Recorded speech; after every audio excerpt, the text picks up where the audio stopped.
Сары кыз 30 жылдың алдындағы чешим болған кіп-кішкентай сары кыз бүгін маған кез болдың ау, екеумізді кездестірген секілденіп сары күз асыр салып ойнап жүріп біреуміз қараушы едік тасқынданып қанымыз неткен ғажап пәктік еді, сондан еткен асқақ еді жанымыз.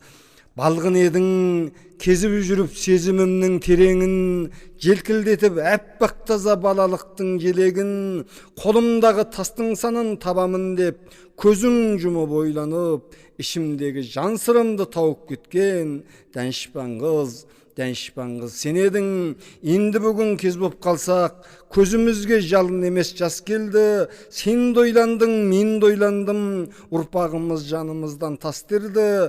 Менің ұлым гитарамен махаббаттық ән салып, сенің қызың тірсегіне түскен әсем шаштырды. Ұлы уақыт саған қарап, маған қарап өзімізді көрсеткендей кешегі, туған жердің ақсамалы болып келіп, сені сипап, мені түйіп еседі. Менің ұлым саған келіп, белім бүгіп маңдайынан искетіп, сенің қызың маған келіп, тап талдырмаш қолын беріп, ақ маңдайын төседі. О, құдірет, неткен қатал, неткен ғажап берегенің, қарызыңды қалай ғана өтейін.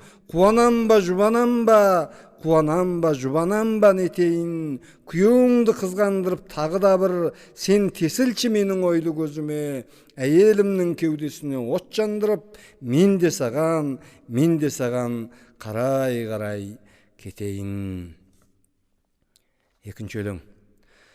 Қыздың тұрғын көйлегіндей күздің қоңыр кешінде, қоңыр белдің төсінде, қол ұстасып үн шығармай күлімдеп, көп тұрып ек сақталды ма есіңде? Білесің бе, мен сол шақты ұмыта алмай мәңгілік айтып жүрдім ән қылып. Жылдар көшіп кетсе дағы алысқа, сол әсем сәт дес бермеді қайта жаңғырып. Содан бері көп уақыт өтті міне көбеген, сені мені сағынышқа бөлеген. Енді бүгін кез боп қап ем асылым, бұрымыңнан бурыл көрдім. Қиянат ет не деген, сұмы уақыт аямапты сені және мені де, қоңсы қылып қондырыпты егделіктің еліне. Қолдарыңды ұстап тұрып үнсіз ғана күрсіндім.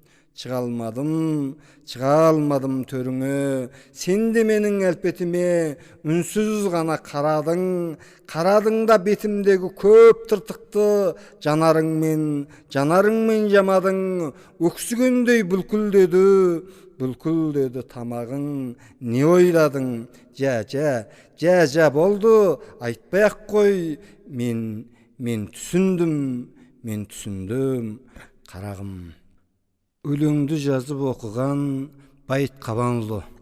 Өлеңім ұнаса арнама тіркеліп пікір жаз отырыңыздар.